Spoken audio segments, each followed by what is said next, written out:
C'était un banal mardi soir d'octobre. Dehors, le vent d'automne balayait les premières feuilles multicolores sur notre allée pavée, tandis que dans mon bureau, je préparais les rapports trimestriels pour la réunion du conseil d'administration du lendemain. Après 40 ans passés en tant que conseiller financier, je pouvais analyser ces colonnes de chiffres les yeux fermés, mais ce soir-là, je n'arrivais pas à me concentrer. Il y avait quelque chose dans l'air. Ma femme, Helga, était partie depuis 2 heures à sa partie de bridge mensuelle, un rendez-vous immuable depuis des années. J'ai siroté mon verre de vin rouge, un Bordeaux 2015 que nous avions ramené de notre dernier voyage en France, et me suis frotté les yeux fatigués. L'imprimante de mon bureau refusait une fois de plus de fonctionner. Helga avait toujours ses documents pour le club de lecture sur sa tablette, mais elle les imprimait parfois avec sa petite imprimante à jet d'encre, qui se trouvait dans la chambre. J'ai soupiré, fermé mon ordinateur portable et suis monté à l'étage. Notre chambre était plongée dans la douce pénombre de la lampe de chevet. Le côté du lit d'Helga était soigneusement fait, mon côté encore froissé du café du matin. Son iPad était posé sur sa table de chevet où elle ne l'avait donc pas emporté. Je l'ai pris en main pour envoyer les documents à l'imprimante. L'écran s'est illuminé. Étrange, elle l'avait laissé déverrouillé. Helga était d'habitude si méticuleuse avec ses mots de passe. Un message WhatsApp est apparu à ce moment précis. Tu me manques déjà. Tes cheveux sentent encore le jasmin. J'ai hâte de te revoir vendredi. B. Mon cœur a fait un bond. B. Qui diable était B?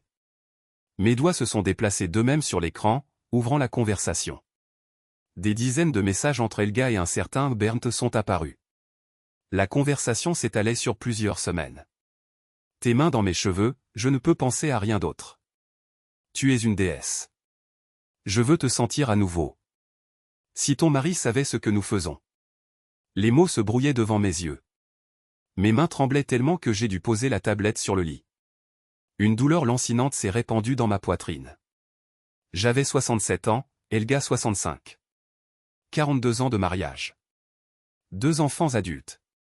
4 petits-enfants. J'ai continué à faire défiler, mes doigts engourdis par l'horreur. Puis j'ai vu les photos. Helga, ma Helga, dans les bras d'un homme qui devait avoir au moins 20 ans de moins. Mince, musclé, avec une coupe de cheveux courte à la mode et une barbe soignée. Sur une photo, il embrassait sa nuque, tandis qu'elle souriait de ce sourire qui, autrefois, n'appartenait qu'à moi. La révélation m'a frappé comme un coup de poing, Bernd. Son coiffeur. Elle est artiste, comme elle l'appelait toujours.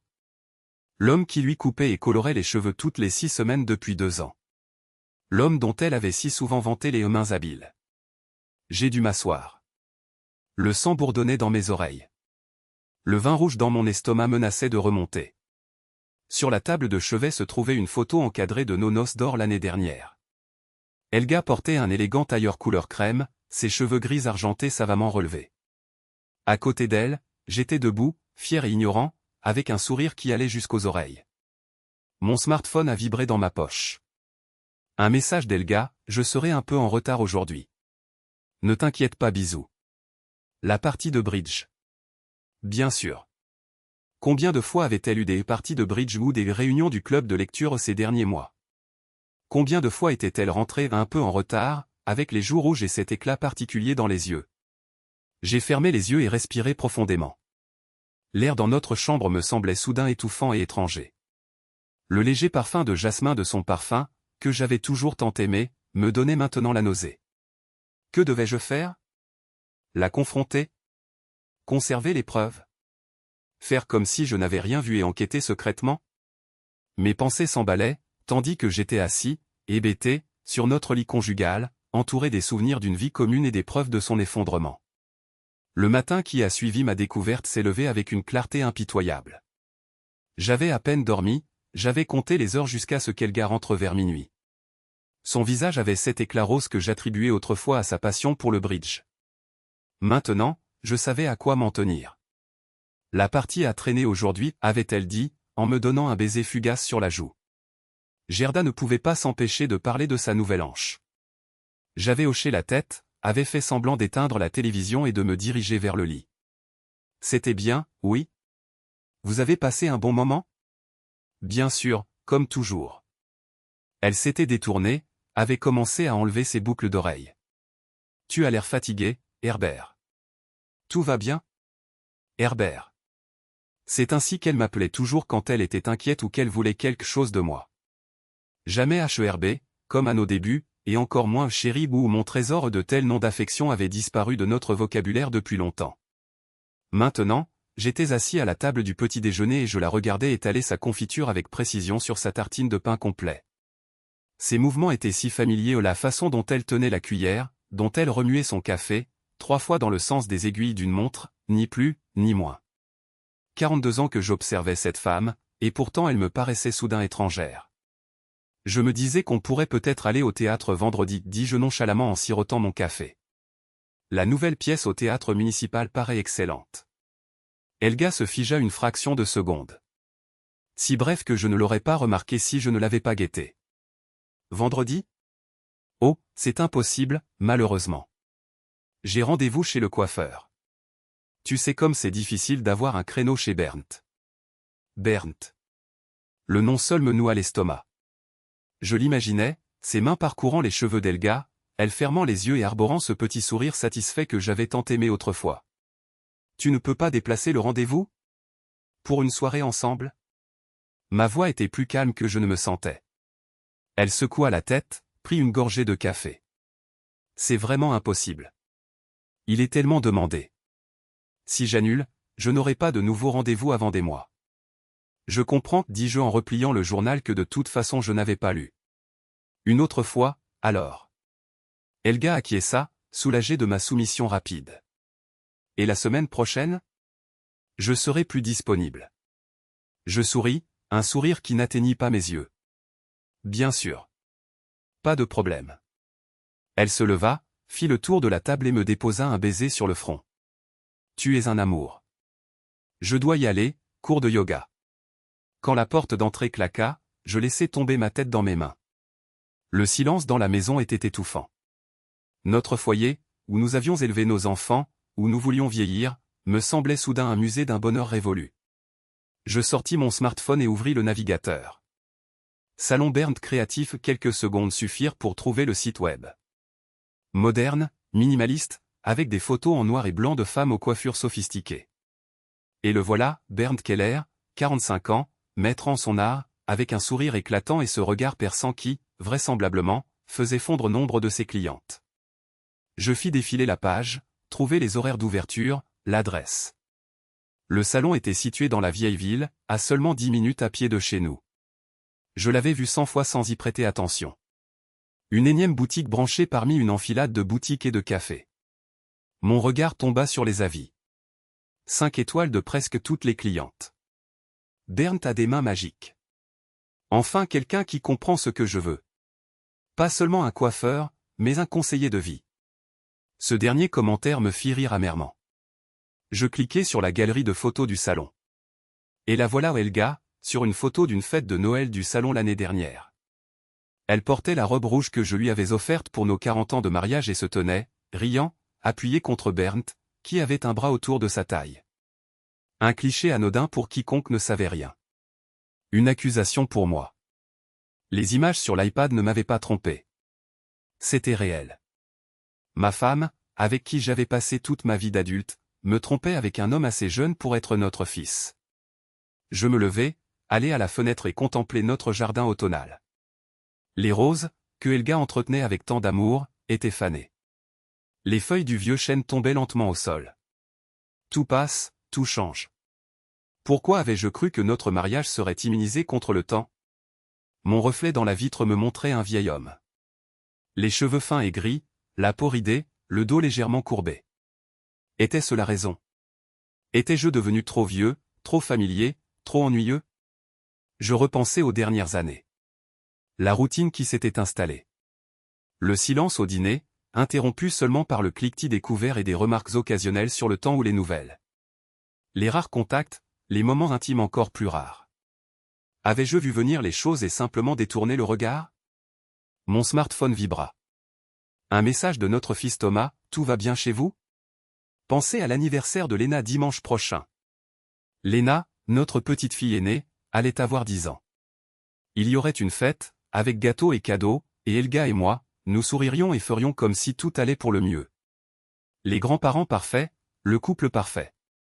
J'ai répondu par un bref, bien sûr, nous serons ravis, et j'ai reposé le téléphone. Que devais-je faire? La confronter? Me taire? Partir? Rester et faire comme si je ne savais rien? Chaque option me semblait insupportable. Je suis allé dans mon bureau, me suis assis à mon bureau et ai fixé les photos de famille accrochées au mur. Elga et moi à Venise pour notre 30e anniversaire de mariage. Les enfants lors de leur mariage. Les petits-enfants bébés dans nos bras. Tout cela était-il un mensonge? Ou simplement la fin d'une longue histoire compliquée? J'ai ouvert le tiroir supérieur de mon bureau et en ai sorti un vieux carnet usé. J'avais commencé à tenir un journal il y a des années sporadiquement, irrégulièrement, mais c'était un endroit pour des pensées que je ne pouvais partager avec personne. J'ai pris un stylo et j'ai commencé à écrire, les mots coulants, amers et douloureux. Aujourd'hui, j'ai découvert qu'Elga me trompe. Avec son coiffeur. Un homme qui a presque 20 ans de moins qu'elle. J'ai l'impression que quelqu'un m'a coupé l'herbe sous le pied. 42 ans. Tout ça pour rien. Les larmes sont venues, lentement au début, puis en un flot qui ne voulait pas s'arrêter. J'ai pleuré comme je n'avais pas pleuré depuis la mort de mon père, silencieusement, les dents serrées, pour ne pas perdre complètement le contrôle. Quand il n'y a plus eu de larmes, j'ai essuyé mon visage et j'ai respiré profondément. Une résolution s'est formée en moi, je n'abandonnerai pas sans combattre. Ni mon mariage, ni ma dignité, ni ma vie. J'ai pris mon smartphone et j'ai ouvert le calendrier. Vendredi, 15 h. J'ai tapé un nouveau rendez-vous chez le coiffeur. Le mercredi et le jeudi se sont écoulés dans un brouillard de normalité simulée. J'allais au travail, conseillais des clients, analysais des opportunités d'investissement et parlais de retraite, toutes choses qui me satisfaisaient auparavant et qui me semblaient maintenant si insignifiantes. Pendant les pauses, je fixais mon smartphone, relisant sans cesse les captures d'écran des messages que j'avais secrètement pris sur l'iPad d'Elga avant qu'elle ne le reprenne. À la maison, Elga et moi jouions une pièce de théâtre élaborée. Nous mangions ensemble, parlions de choses banales, planifions le cadeau d'anniversaire de Lena. Elga a mentionné avec désinvolture qu'elle allait enfin chez le coiffeur vendredi. Ses racines grises sont affreuses, a-t-elle dit en passant sa main dans ses cheveux. Je me sens vieille comme Mathusalem avec ça. Tu es magnifique, ai-je dit, et je le pensais. Malgré tout, malgré la trahison, elle était toujours la femme dont j'étais tombé amoureux il y a plus de 4 décennies. Son sourire, les fines rides d'expression autour de ses yeux, la façon élégante dont elle se déplaçait, tout cela n'avait rien perdu de son attrait. Elle a légèrement rougi à mon compliment, une réaction que je n'avais pas vue depuis longtemps. Merci, a-t-elle dit doucement. Pendant un instant, nos regards se sont croisés, et j'ai cru voir quelque chose comme de la culpabilité dans ses yeux. Mais peut-être que je me l'imaginais, que je souhaitais un signe que notre vie ensemble comptait encore pour elle. Le vendredi matin, je me suis réveillé avec un nœud à l'estomac. Elga fredonnait dans la cuisine, préparant le petit déjeuner. Elle portait une nouvelle robe, bleu foncé avec un motif subtil qui mettait sa silhouette en valeur. Tu es particulièrement élégante aujourd'hui, ai-je remarqué en me servant du café. Oh, cette vieille chose? Elle a haussé les épaules, mais j'ai vu qu'elle faisait tourner nerveusement son alliance ou une habitude qu'elle avait quand elle mentait. Je me suis dit qu'il était temps de mettre autre chose que des pantalons. J'ai simplement acquiescé, j'ai bu mon café et j'ai observé qu'elle regardait sans cesse son smartphone. Attendait-elle un message de lui? Qu'est-ce que tu as prévu de faire aujourd'hui, a-t-elle finalement demandé en débarrassant la table. Rien de spécial. Peut-être que j'irai me promener un peu, il paraît qu'il va faire beau. Et plus tard, je dois encore préparer quelques documents pour la semaine prochaine. Le mensonge m'est venu sur les lèvres avec une facilité surprenante. Ça a l'air bien. Elle s'est approchée de moi, m'a donné un baiser rapide sur la joue. Je serai de retour vers 6 h. On pourrait aller manger après, si tu veux. J'ai haussé les sourcils, surpris. Aller manger? Avec plaisir. D'accord. Elle a souri, un sourire nerveux, incertain. Alors, à plus tard. Quand elle est partie, je suis allé dans la chambre et j'ai ouvert son placard. La robe qu'elle portait était effectivement neuve, l'étiquette de prix était encore dans une poche latérale. 179 € pour une robe qu'elle avait qualifiée de « vieille chose ». J'ai fermé le placard et je me suis assis sur le lit. Était-ce là le prix à payer pour la jeunesse et l'exaltation? Une nouvelle robe, un nouveau parfum, une nouvelle vie sans moi? À 14h30, j'ai quitté la maison. Je m'étais rasé, j'avais mis une chemise propre et même un peu de ce coûteux après-rasage qu'Elga m'avait offert à Noël. Si je devais aller dans la gueule du loup, autant avoir l'air digne. Le salon Bernd Créatif était situé dans une ruelle étroite de la vieille ville, entouré de cafés et de petites boutiques. La façade était moderne, avec de grandes fenêtres et un logo épuré en noir et blanc. À travers les vitres, j'apercevais plusieurs fauteuils de coiffure, tous occupés par des femmes à différents stades de leur transformation capillaire. Je me suis arrêté sur le trottoir d'en face, caché derrière un kiosque à journaux. Il ne fallut pas longtemps avant que je ne repère Elga. Elle était assise sur l'un des fauteuils au milieu du salon, une cape noire sur les épaules, tandis qu'un homme de grande taille Bernd, sans aucun doute se penchait sur elle et lui parlait avec intensité. Elle riait à quelque chose qu'il disait, rejetant la tête en arrière dans un geste que j'avais si souvent vu lorsqu'elle était vraiment amusée. Mon cœur s'est serré douloureusement. Cette femme, assise là et flirtant avec cet homme, était ma femme. La mère de mes enfants. La femme avec laquelle je voulais vieillir. J'ai pris une profonde inspiration et j'ai traversé la rue. La petite clochette au-dessus de la porte a annoncé mon entrée. L'odeur de lac, de colorant et de shampoing coûteux m'a assailli. Plusieurs têtes se sont tournées dans ma direction, y compris celle d'Elga. Ses yeux se sont écarquillés d'un effroi incrédule. Herbert? Sa voix n'était guère plus qu'un murmure. Bernd, qui était en train de préparer des mélanges de couleurs, s'est retourné. Il était encore plus attirant que sur les photos au grand, mince, avec une barbe de 3 jours soignée et ce sourire sûr de lui qui, sans doute, faisait battre le cœur de nombreuses femmes. « Puis-je vous aider » a-t-il demandé d'une voix habituée à charmer. J'ai souri, aussi calmement et amicalement que possible. Oui, j'aimerais prendre rendez-vous. Ma femme ne tarit pas d'éloges sur vous, alors je me suis dit que j'allais essayer aussi. Le visage d'Elga s'est vidé de toute couleur.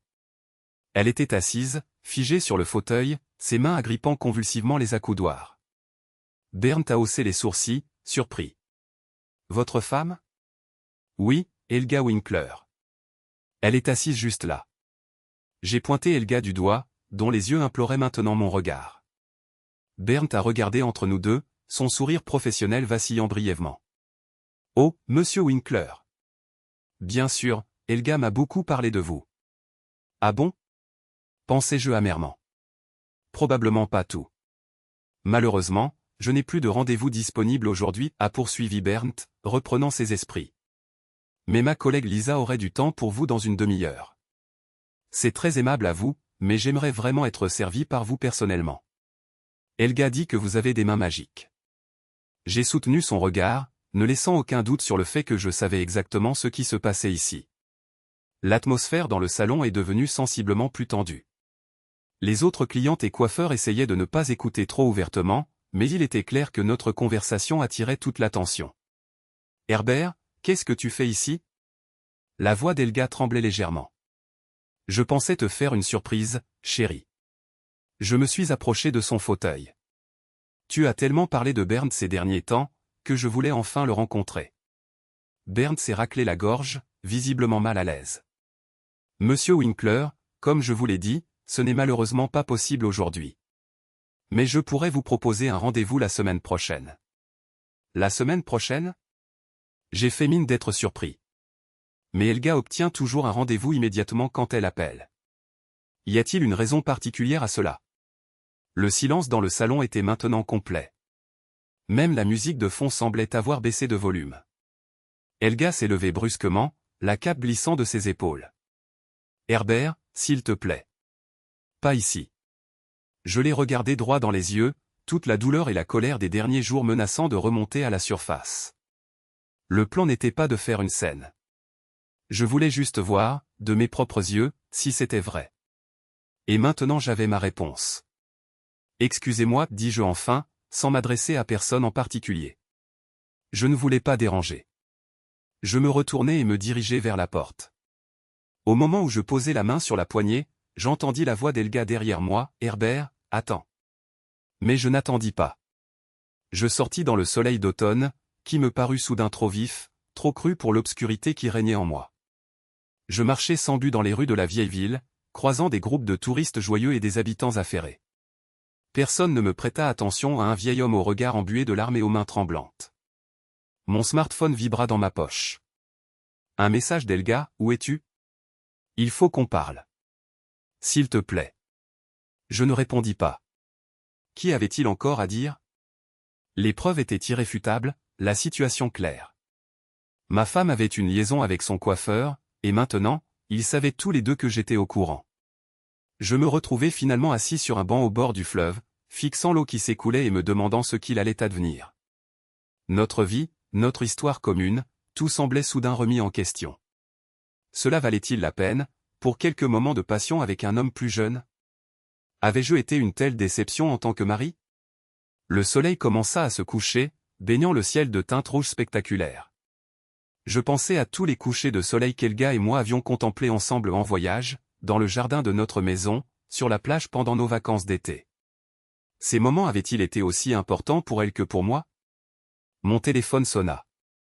Elga. Je le laissai sonner jusqu'à ce que la messagerie vocale prenne le relais.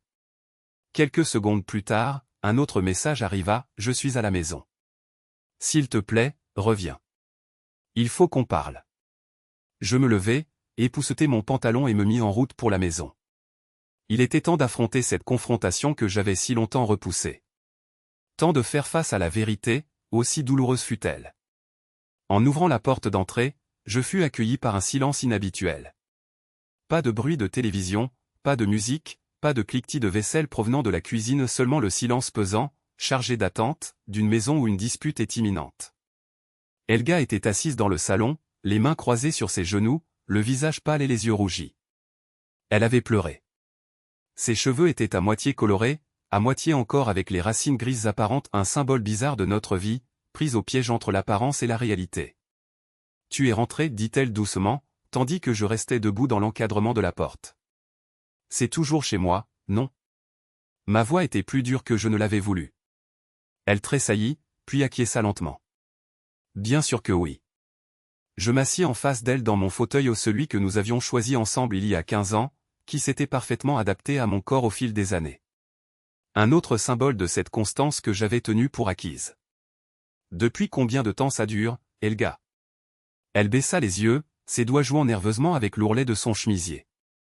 Herbert, ce n'est pas ce que tu crois. Non. Je ris amèrement. Explique-moi ce que c'est alors. Explique-moi les messages sur ton iPad. Explique-moi les photos. Explique-moi pourquoi tu me mens depuis des mois. Elle déglutit difficilement, des larmes lui montèrent aux yeux. Ça a commencé il y a environ 8 mois. Après mon anniversaire. Je me souvenais de son 65e anniversaire.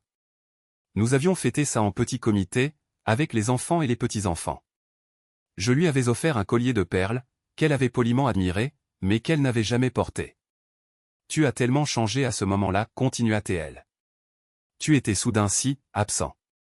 Comme si, à 65 ans, tout était fini, comme s'il n'y avait plus rien à vivre. Alors, c'est de ma faute? Je sentis la colère monter en moi. C'est de ma faute si tu couches avec un homme qui pourrait être notre fils? Non. Elle secoua violemment la tête. Non, je ne dis pas ça. J'essaie juste d'expliquer comment on en est arrivé là. Alors explique-le-moi, Elga. Explique-moi comment ma femme, avec qui je suis marié depuis 42 ans, avec qui j'ai élevé des enfants et construit une vie, a pu me trahir de la sorte. Elle prit une profonde inspiration, essuya une larme de sa joue. Ça a commencé innocemment. Bernd est un bon auditeur. Il me faisait rire, me faisait des compliments. Il me voyait, Herbert. Pas comme une mère, pas comme une grand-mère, pas comme une vieille femme mais comme une femme. Chacun de ces mots était comme un coup de couteau. Et moi, je ne le faisais pas? Je ne te voyais pas? Plus maintenant, murmura-t-elle. Plus depuis des années. Nous vivons côte à côte, Herbert. Nous fonctionnons, mais nous ne vivons plus. Quand avons-nous vraiment parlé ensemble pour la dernière fois? Quand m'as-tu touché pour la dernière fois sans que ce soit un geste fugace? Je voulais protester, lui énumérer toutes les fois où je lui avais prouvé mon amour. Mais les mots restèrent coincés dans ma gorge. Avait-elle raison? Nous étions-nous tant éloignés l'un de l'autre sans que je m'en aperçoive? Ça ne justifie pas ce que tu as fait, dis-je finalement. Non, ça ne le justifie pas, elle leva les yeux, me regarda droit dans les yeux. Il n'y a pas de justification. Juste des explications. Et la vérité, Herbert, c'est que je me suis sentie vivante. Pour la première fois depuis des années, je me suis sentie exister à nouveau. Et pour ça, il fallait me tromper? Trahir notre mariage? Ma voix se brisa. Elle secoua la tête, des larmes coulant maintenant librement sur son visage. C'était mal. Je le sais. J'ai tellement voulu y mettre fin, mais je n'y arrivais pas. Tu l'aimes? La question que je redoutais le plus. Helga garda le silence longtemps, trop longtemps. Je ne sais pas, finit-elle par dire. Je sais juste qu'il m'a donné quelque chose qui me manquait. Mais aimer? Non, je ne crois pas que ce soit de l'amour. Et moi? Tu m'aimes encore? Ses yeux s'écarquillèrent, comme surprise par la question. Bien sûr que je t'aime, Herbert. Tu es ma vie. Tu es le père de mes enfants, l'homme avec qui j'ai vieilli. Comment pourrais-je ne pas t'aimer? Mais ce n'est pas suffisant, constatai-je, plus une prise de conscience qu'une question. Elle baissa de nouveau les yeux. Je ne sais pas ce qui est suffisant et ce qui ne l'est pas. Je sais juste que je m'étais perdu et que je cherchais un moyen de me retrouver. Nous restâmes silencieux, pris au piège dans la gravité du moment. Dehors, l'obscurité gagnait, mais aucun de nous ne se leva pour allumer la lumière.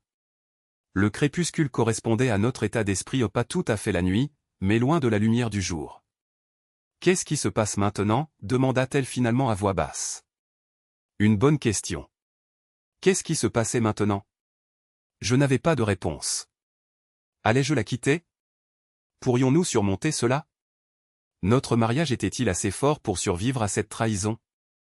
Je ne sais pas, répondis-je honnêtement. Je sais juste que je t'aime, Helga. Malgré tout. Malgré la douleur et la colère et le sentiment que mon cœur est brisé en 1000 morceaux. Je t'aime toujours. Elle se mit à pleurer, des sanglots silencieux et désespérés qui secouaient tout son corps. Je suis tellement désolé, Herbert. Je suis infiniment désolé. Je me levai, me dirigeai vers elle et m'assis à côté d'elle sur le canapé. Pas assez près pour la toucher, mais assez près pour sentir sa chaleur. C'est fini, demandai-je. Avec lui? Elle acquiesça, essuya ses larmes. Oui. C'était déjà fini avant ton apparition au salon. Je lui avais dit que je voulais en finir. Que c'était mal. Que je ne pouvais pas perdre ma famille. Quand? La semaine dernière. Il n'était pas content. Il pensait que nous avions quelque chose de spécial. Je reniflai. Quelque chose de spécial. Avec une femme mariée qui a presque 20 ans de plus que lui. Il n'est pas comme tu le penses, dit-elle doucement. Il a vraiment des sentiments pour moi. Épargne-moi ça, Helga. Je me relevai, ne pouvais plus rester assis à côté d'elle. Je ne veux rien savoir de ses sentiments. Je ne veux rien savoir de votre relation. Elle acquiesça, accepta mes limites. Qu'est-ce que tu veux alors? Qu'est-ce que je voulais? Je voulais que les 8 derniers mois ne se soient jamais produits. Je voulais remonter le temps, à une époque où je faisais encore aveuglément confiance, où je croyais encore que notre mariage était indestructible.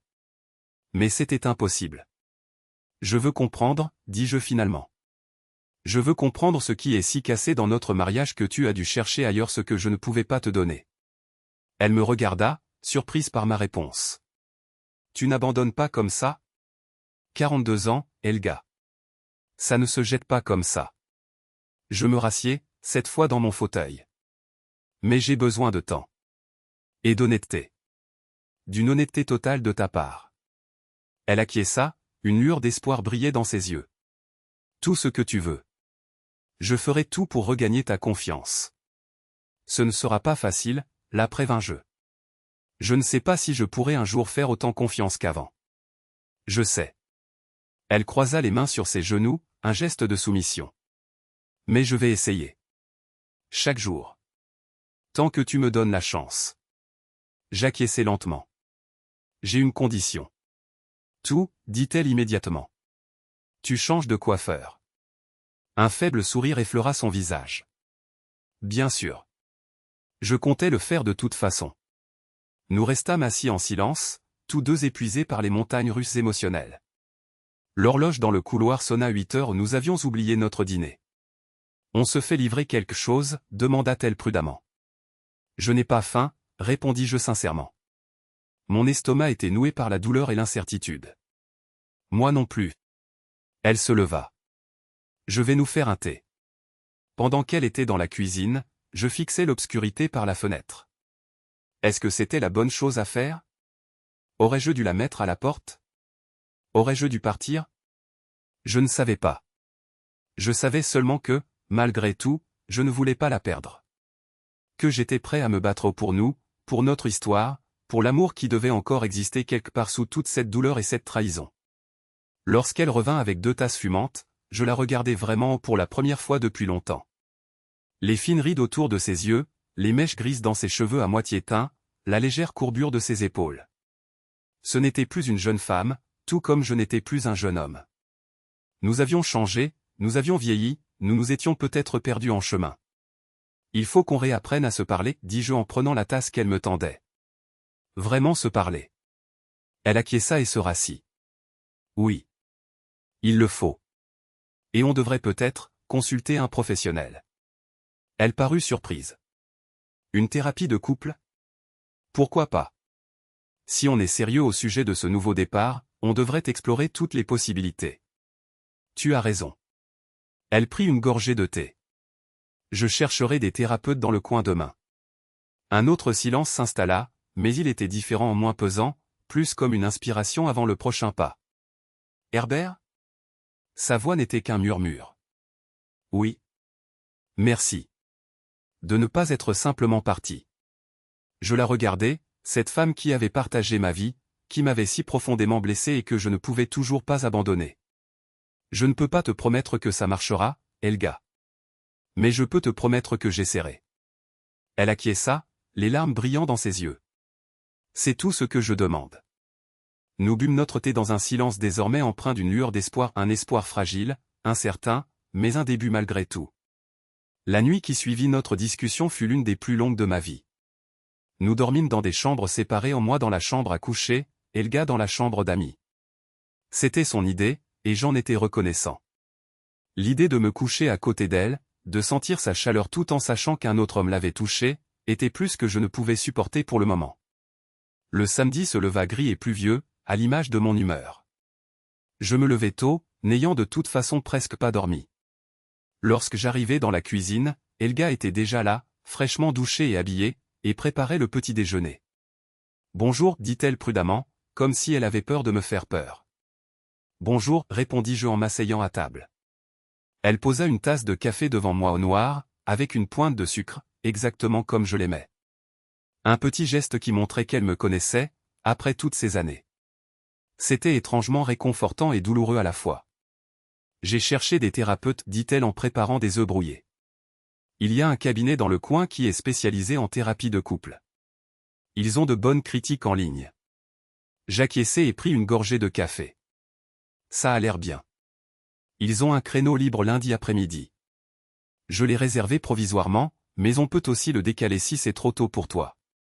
Non, lundi, ça va. Plus tôt on commencerait, mieux ce serait.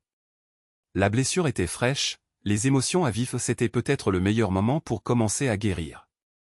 Elle apporta la poêle à la table et répartit les œufs brouillés dans nos assiettes. Ses mains tremblaient légèrement. Herbert, je veux que tu saches que je ne le reverrai plus jamais. Plus jamais. Je posai ma fourchette, l'appétit m'avait quitté. Helga, je ne peux pas simplement te croire maintenant. Tu comprends ça? Tu m'as menti pendant des mois. Tu m'as regardé dans les yeux et tu as menti. Comment suis-je censé te faire confiance maintenant? Elle baissa les yeux et acquiesça lentement. Je comprends. Je vais devoir te le prouver. Avec le temps. Oui, avec le temps. Je repris ma fourchette et me forçai à manger quelques bouchées. L'œuf avait le goût du carton dans ma bouche. L'anniversaire de Léna est demain, dit Helga après un moment. Qu'est-ce qu'on fait? Léna. Notre petite fille. La fête. J'avais presque oublié.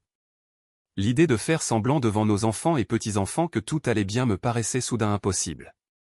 On y va, dis-je avec détermination. On sourit, on félicite, on lui donne le cadeau. On fait ce que font les grands-parents. Et nous?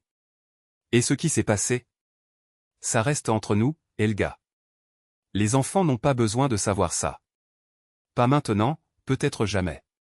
Elle acquiesça avec soulagement. Merci. Je n'aurais pas supporté qu'il me voie ainsi. En la femme qui a trahi son père. Je la regardais, cette femme que je connaissais si bien et qui soudain me paraissait étrangère. Tu ne m'as pas seulement trahi moi, Helga. Tu as trahi notre famille. Notre histoire. Tout ce que nous avons construit ensemble. Les larmes lui montèrent aux yeux. Je sais. Et je passerai le reste de ma vie à essayer de réparer ça. Si tu me le permets. Le reste de la journée se déroula dans une routine étrange et tendue. Nous vaquâmes séparément à nos occupations, Helga au jardin, moi dans mon bureau. Nous déjeunâmes ensemble, parlant de choses insignifiantes, la météo, les nouvelles, le robinet qui fuit dans la salle de bain et qu'il fallait réparer. C'était comme si nous grattions tous les deux à la surface, prudents pour ne pas tomber dans les profondeurs où la douleur et la vérité étaient tapies. Dans l'après-midi, mon téléphone sonna. Thomas, notre fils. Papa? Tout va bien chez vous? Bien sûr, pourquoi tu demandes ça? Je m'efforçais d'avoir l'air normal. Léna a raconté qu'elle avait appelé maman hier et qu'elle avait l'air bizarre. Et puis elle a essayé de vous joindre à nouveau aujourd'hui, mais personne ne répond. Je fermais les yeux. Évidemment. Léna appelait sa grand-mère tous les vendredis pour lui raconter sa semaine d'école. Une tradition qu'elles avaient depuis qu'elles savaient lire. Et hier, c'était vendredi. Le jour où j'avais confronté Helga chez le coiffeur. Oh, je suis désolé. On a eu une journée stressante hier. Helga était chez le coiffeur et puis, elle a eu une migraine. Et aujourd'hui, on était occupés dans le jardin. Les téléphones étaient dans la maison. Une migraine? Maman n'a pas eu de migraine depuis des années.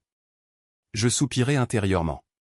Thomas avait toujours été attentif, il remarquait les détails qui échappaient aux autres. Ça revient parfois. Tu sais comment c'est avec l'âge. Les vieux problèmes ressurgissent. Il ne semblait pas tout à fait convaincu. En tout cas, juste pour être sûr, vous venez demain, hein? Léna serait effondrée si ses grands-parents n'étaient pas là. Bien sûr qu'on vient. Avec le cadeau et tout le tralala. Bien. Il fit une pause. Papa, tout va vraiment bien? Tu as l'air différent. J'avalais difficilement. Comme il serait facile de tout lui raconter. À mon fils, qui avait toujours été de mon côté. Mais qu'est-ce que cela apporterait, si ce n'est plus de douleur et de déchirement dans notre famille? Tout va bien, Thomas. Juste un peu fatigué. L'âge, tu sais. Si tu le dis. Il avait toujours l'air sceptique. Alors à demain. Vers 3 heures? Vers 3 heures. On a hâte. Quand j'ai raccroché, j'ai remarqué qu'Helga était dans l'embrasure de la porte. Elle avait dû entendre une partie de la conversation.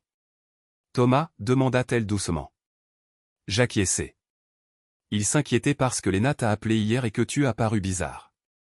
Elle ferma les yeux un instant. J'avais complètement oublié que c'était vendredi. Notre jour. Je lui ai dit que tu avais une migraine. Merci. Elle fit un pas de plus. Herbert, je ne sais pas comment je vais faire semblant demain devant tout le monde, comme si tout allait bien. Comme si je n'étais pas la personne que je suis. Je la regardais, voyant le désespoir et la honte dans ses yeux. Et malgré tout, malgré la douleur et la trahison, j'éprouvais un accès de pitié. Tu es toujours la grand-mère de Léna. Tu es toujours la mère de Thomas et Sabine. Ces aspects de toi n'ont pas changé. Mais j'ai changé. Elle s'assit sur le bord de mon bureau, un geste si familier d'une époque plus heureuse. Je me regarde dans le miroir et j'ai du mal à me reconnaître. Comment ai-je pu faire ça? Comment ai-je pu nous faire ça? Je me penchai en arrière sur ma chaise, soudain infiniment fatigué. Je ne sais pas, Helga. Je ne comprends toujours pas. Peut-être que le thérapeute nous aidera à comprendre. Elle acquiesça, essuyant une larme de sa joue. Je l'espère. J'espère vraiment que nous trouverons un moyen de nous en sortir. Moi aussi, dis-je doucement, et je le pensais. Malgré tout, je voulais retrouver ce que nous avions été. Ou peut-être quelque chose de nouveau, quelque chose de basé sur l'honnêteté et une compréhension plus profonde l'un de l'autre. Le soir arriva, et avec lui la question de savoir où nous allions dormir. Helga résolut le problème en choisissant à nouveau la chambre d'amis, sans que j'aie besoin d'en parler. Un petit soulagement dans un océan de complications. Allongé dans mon lit, je fixais le plafond, pensant à la journée de demain. À Léna, qui déballerait ses cadeaux avec des étoiles dans les yeux. À Thomas et Sabine, qui observeraient leurs parents, peut-être avec un soupçon d'inquiétude s'ils remarquaient la tension entre nous. À toutes ces années que nous avons passées en famille, les bons moments et les épreuves que nous avons surmontées ensemble. Et je pensais à Helga, la femme que j'ai épousée il y a plus de 40 ans. La femme qui m'a trompé. La femme à laquelle, malgré tout, je n'ai pas pu renoncer. Le dimanche se leva, plus ensoleillé que la veille. L'anniversaire de Léna devait se dérouler dans le jardin de Thomas et de sa femme Julia à un barbecue avec les amis et la famille, comme Léna l'avait souhaité. Helga et moi avons déjeuné en silence, chacun plongé dans ses propres pensées. Ensuite, nous avons sorti le cadeau de Léna de sa cachette à la cave, un télescope, qu'elle désirait depuis des mois, et un livre sur l'astronomie, que j'avais choisi spécialement pour elle. Elle sera si heureuse, dit Helga en emballant le cadeau dans du papier coloré. Elle ne parle que de ça depuis des semaines. J'acquiesçai, observant ses mains habiles qui pliaient le papier et nouaient le ruban. Ces mains que je connaissais si bien. Qui m'avait soutenu dans les moments difficiles. Qui maintenant offrait réconfort et joie à un autre homme. Herbert ? Sa voix me tira de mes pensées. Oui. Tu crois qu'on va y arriver ? Aujourd'hui, je veux dire ? Je la regardais, cette femme qui partageait ma vie, pour le meilleur et pour le pire. Oui, je le crois. Nous sommes mariés depuis plus de 40 ans, Helga. S'il y a bien une chose que nous savons faire, c'est faire bonne figure. Elle esquissa un faible sourire, mais il n'atteignit pas ses yeux. Oui, c'est vrai. À 3 heures de l'après-midi, nous nous sommes garés devant la maison de Thomas. Le jardin était déjà rempli de monde, les amis de Léna de l'école, les voisins, la famille.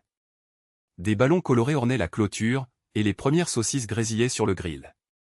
Léna nous aperçut immédiatement, courut vers nous avec l'énergie insouciante d'un enfant qui ne savait pas encore à quel point la vie pouvait devenir compliquée. Mamie. Papi. Elle se jeta dans nos bras, et pendant un instant, j'oubliai tout le reste. Elle était là, notre petite fille, une partie de notre héritage, de notre histoire commune. Joyeux anniversaire, mon trésor, dit Helga en embrassant Léna sur le front. Sa voix sonnait presque normale, seule une légère vibration trahissait sa tension. Nous avons quelque chose pour toi, ajoutai-je en tenant le cadeau bien haut. Les yeux de Léna s'illuminèrent. C'est ce que je pense ? Ouvre-le et tu verras bien, souris-je. Elle déchira le papier et son cri de joie, lorsqu'elle vit le télescope, valait tous les efforts du monde. Oh mon Dieu! C'est exactement ce que je voulais. Merci, merci, merci. Elle nous embrassa tous les deux avec effusion, puis s'enfuit pour montrer son nouveau trésor à ses amis. Thomas s'approcha de nous, un verre de vin à la main pour chacun. Ah, vous voilà enfin. Comment va maman ? Mieux ? Helga acquiesça, prit le verre qu'on lui offrait. Bien mieux, merci. Ce n'était qu'une courte crise. Tant mieux. Il nous observa tous les deux, son regard s'attardant sur moi plus longtemps que nécessaire.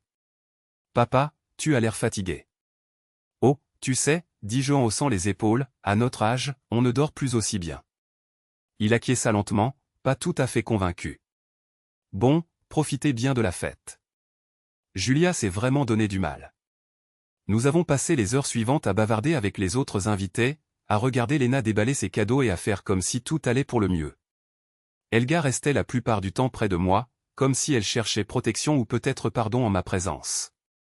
C'était étrange de voir à quel point tout semblait normal et à quel point c'était faux en même temps. Le soleil brillait, les enfants riaient, les adultes parlaient de choses banales et pourtant, tout était différent. Chaque sourire, chaque signe de tête, chaque contact anodin entre Helga et moi était désormais chargé de motus et de sentiments cachés. Vers le soir, alors que la plupart des invités étaient partis et qu'il ne restait plus que la famille proche, Sabine s'assit à côté de moi sur le banc du jardin. Notre fille, si semblable à sa mère et pourtant si différente, plus directe, plus impatiente, moins disposée à faire des compromis. « Papa, qu'est-ce qui se passe » demanda-t-elle sans embâche. Qu'est-ce que tu veux dire? J'essayais de paraître surpris. Elle leva les yeux au ciel, un geste qu'elle avait perfectionné depuis son adolescence. S'il te plaît. Je vous connais. Vous vous comportez bizarrement tous les deux. Maman évite ton regard, et tu la regardes comme si tu avais vu un fantôme. Je soupirai. Sabine a toujours été trop attentive pour son propre bien. Il n'y a rien, ma chérie. Juste, tu sais, de petits problèmes conjugaux. Rien dont tu doives t'inquiéter. Problèmes conjugaux? Elle haussa un sourcil sceptique. Vous êtes mariés depuis plus de 40 ans. Quel problème pourriez-vous bien avoir que vous n'avez pas déjà résolu depuis longtemps? Si seulement elle savait. Même après 40 ans, on peut encore se disputer, Sabine. Même pour des bêtises. Elle étudiait mon visage, pas tout à fait convaincue. Si tu le dis. Mais s'il y a quoi que ce soit, papa, tu sais que tu peux me parler, hein? J'ai souri et passé un bras autour de ses épaules. Ma fille, toujours prête à voler à mon secours. Je sais, ma chérie. Merci. Plus tard dans la soirée, sur le chemin du retour, le silence régnait dans la voiture. Helga fixait le paysage à travers la fenêtre, les mains agitées sur ses genoux. C'était plus épuisant que je ne le pensais, finit-elle par dire doucement. Oui, ai-je acquiescé. Sabine m'a interrogé. Elle a senti que quelque chose n'allait pas. Helga ferma les yeux. Qu'est-ce que tu lui as dit? Que nous avions de petits problèmes de couple. Rien de grave. Elle a ri amèrement.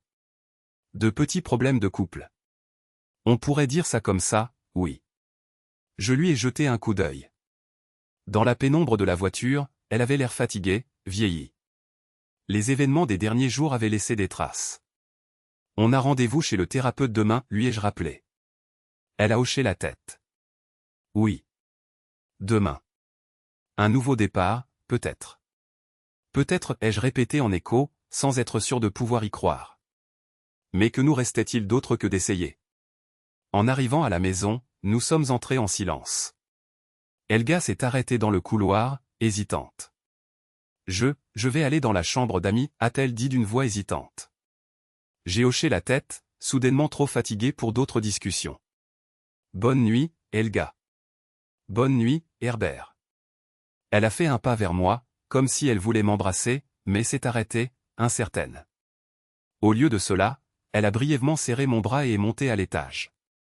Je suis resté seul, entouré des souvenirs d'une vie soudainement remise en question. Et pourtant, malgré toute la douleur et toute l'incertitude, j'ai senti une étincelle d'espoir. Demain, nous parlerions avec le thérapeute.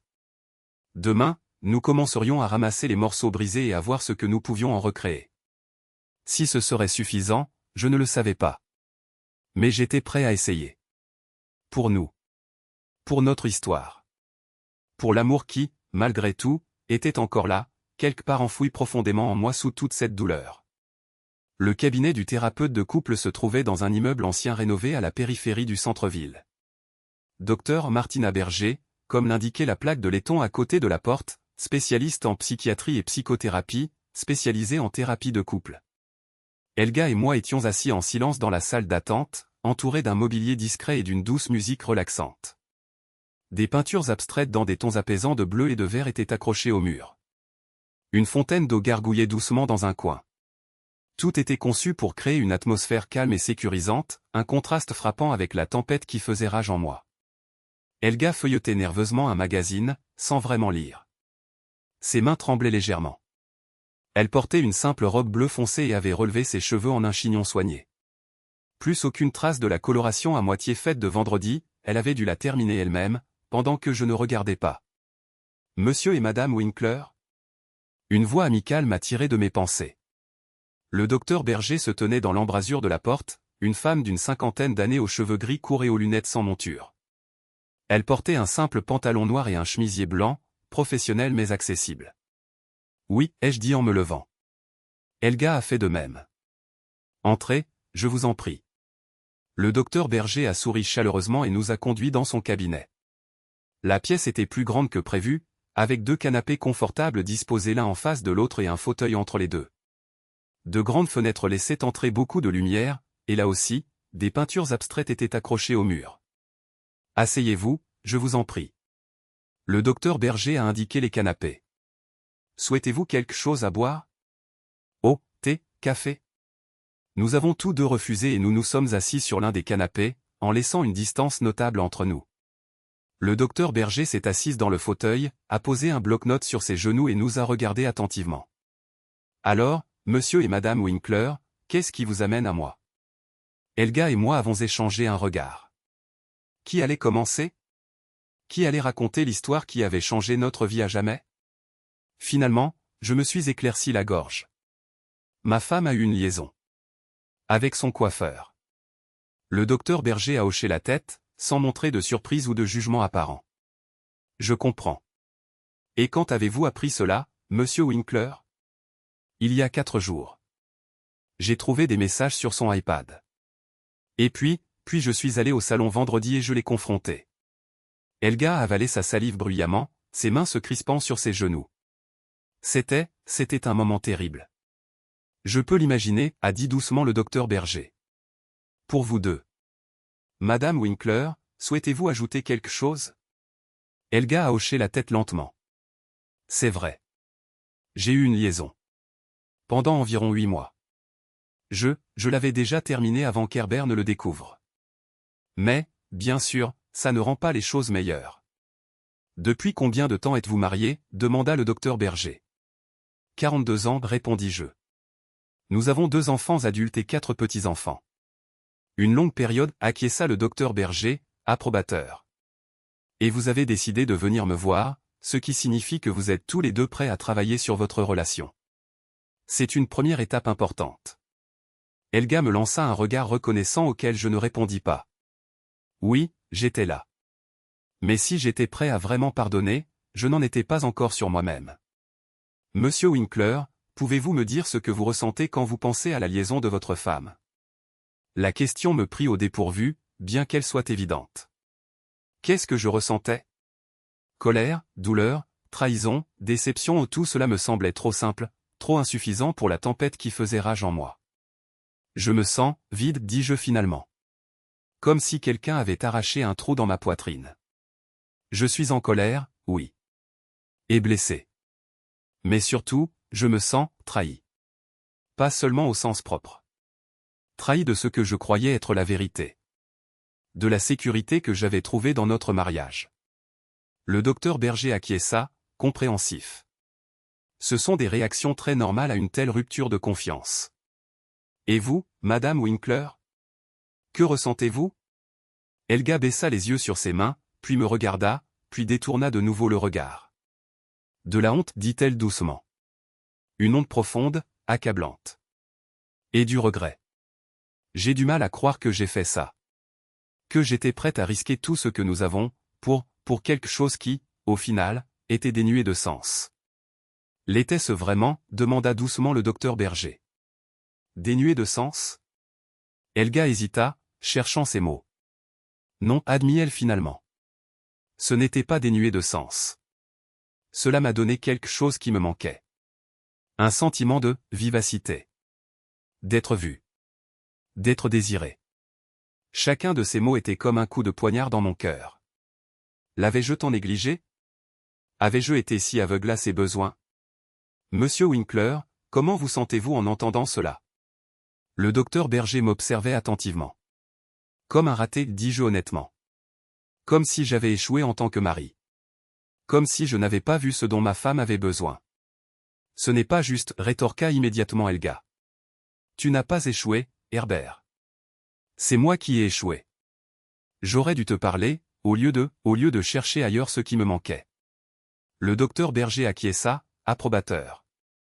C'est un point important, madame Winkler. La communication est essentielle dans toute relation. Pouvez-vous me dire comment la communication entre vous deux s'est déroulée ces dernières années? Helga et moi échangeâmes un regard. Comment notre communication avait-elle été? Avions-nous encore parlé l'un à l'autre, vraiment parlé, de quelque chose d'autre que des choses du quotidien? Nous avons fonctionné, dis-je finalement. Nous avons parlé de choses pratiques, qui fait les courses, quand nous voyons les petits-enfants, quelles réparations sont à faire dans la maison. Mais de nous? De nos sentiments, de nos besoins? Non, ça, nous ne l'avons plus fait depuis longtemps. Cela ne semblait pas nécessaire, ajouta Helga doucement. Nous étions ensemble depuis si longtemps, nous pensions tout savoir l'un de l'autre. Mais c'était une erreur. Les gens changent.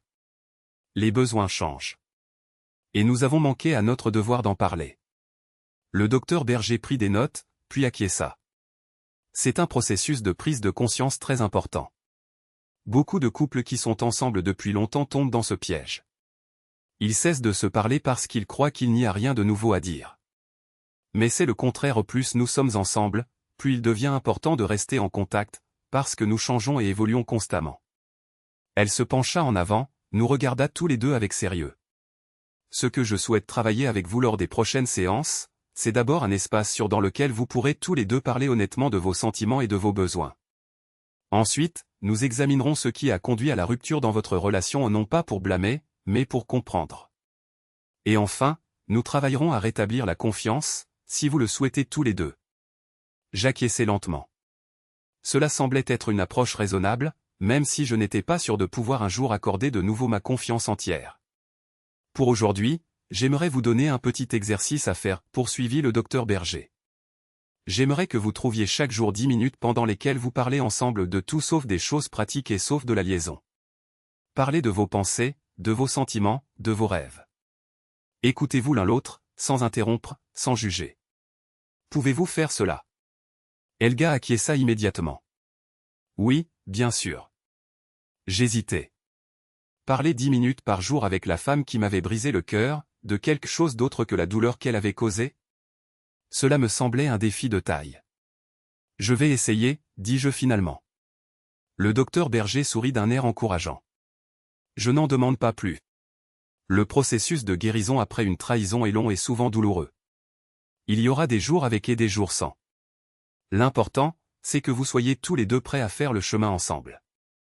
En sortant du cabinet, je me sentais étrangement soulagé et accablé à la fois. La séance de thérapie avait mis en lumière des vérités douloureuses, mais aussi ouvert une voie possible vers l'avenir. « Qu'est-ce que tu en penses ?» demanda Helga prudemment alors que nous nous dirigions vers la voiture. « Je pense que c'est un début, répondis-je honnêtement. Pas facile, mais un début. » Elle acquiesça, une lueur d'espoir dans les yeux. « Est-ce que tu voudrais aller prendre un café avec moi? On pourrait peut-être commencer nos 10 minutes tout de suite. » J'hésitais. Une partie de moi voulait refuser, voulait conserver la douleur comme une protection contre de nouvelles blessures. Mais une autre partie, celle qui avait partagé 42 ans avec cette femme, aspirait à la guérison, à la compréhension, à un retour à la normale. D'accord, dis-je finalement. Mais pas au café de la vieille ville. Elle comprit immédiatement, le café était trop près du salon de coiffure. Bien sûr que non. On pourrait aller au café du lac. C'est assez loin. J'acquiesçai, et nous conduisîmes en silence jusqu'au lac à la périphérie de la ville. Le café y était calme ce lundi après-midi, seules quelques tables étaient occupées. Nous trouvâmes une place près de la fenêtre avec vue sur l'eau. Après avoir commandé un café pour moi, un thé pour Helga, où nous nous assîmes face à face, incertains de la façon de commencer. Alors, dis-je finalement, 10 minutes sur des sujets non pratiques et rien sur la chose. Helga acquiesça, sirota son thé. Tu te souviens de la dernière fois qu'on est venu ici? En été, avec les petits-enfants. Léna a commandé cette énorme coupe de glace et n'a pas pu la finir. Je souris involontairement à ce souvenir. Et Max a proposé de l'aider, mais en réalité, il voulait juste manger plus de glace. Il est comme Thomas à cet âge, rit Helga doucement. Toujours affamé, toujours prêt à manger les restes des autres. Nous entamâmes une conversation sur nos petits-enfants, sur les vacances d'été que nous avions passées avec eux, sur les petits moments de bonheur que nous avions partagés. C'était étrangement facile de parler de ces choses, comme si rien n'avait changé. Mais bien sûr, tout avait changé. La femme qui était assise en face de moi, qui souriait et parlait de nos petits-enfants, était la même femme qui m'avait trompé. La femme que j'aimais et à laquelle je ne pouvais plus faire confiance. « À quoi penses-tu » demanda-t-elle quand je me tus. Je secouai la tête. Rien sur la chose, c'était les règles. C'est vrai. Elle baissa les yeux sur sa tasse, puis me regarda de nouveau. J'ai beaucoup réfléchi à nos débuts ces derniers temps. À l'époque où nous nous sommes rencontrés. J'acquiesçai, me laissant entraîner par ce changement de sujet. Au cours de danse. Tu étais la meilleure danseuse de la salle. Elle rougit légèrement. Et tu étais le plus mauvais danseur. Tu me marchais tout le temps sur les pieds. Mais je n'ai pas abandonné, me suis-je souvenu en souriant. J'ai pris des heures supplémentaires chaque semaine, juste pour m'améliorer. Pour toi. Je sais. Son regard s'adoucit. Cela m'a impressionné. Ta détermination. Ta volonté de réaliser quelque chose qui était important pour toi. Tu étais importante pour moi, dis-je doucement. Dès l'instant où je t'ai vu. Nos regards se croisèrent, et pendant un instant, je revis la jeune femme dont j'étais tombé amoureux vive, rayonnante, pleine de rêves et d'espoir. La femme qui avait conquis mon cœur et que je n'avais plus jamais voulu laisser partir. Herbert, commença-t-elle avec hésitation, je sais que les mots ne suffisent pas. Que rien de ce que je peux dire ne peut défaire ce que j'ai fait. Mais je veux que tu saches que je n'ai jamais cessé de t'aimer. Jamais. J'avalais difficilement ma salive. Alors je ne comprends pas comment tu as pu avec lui. Les 10 minutes, me rappela-t-elle doucement. Pas la chose. J'acquiesçai, respirai profondément. Tu as raison. Excuse-moi. Nous restâmes silencieux un instant, bûmes nos boissons, observâmes les signes sur le lac. Tu sais ce qui me manque, dis-je finalement. La danse. On dansait tellement avant. Dans le salon, au mariage, aux fêtes. Quand est-ce qu'on a arrêté de faire ça?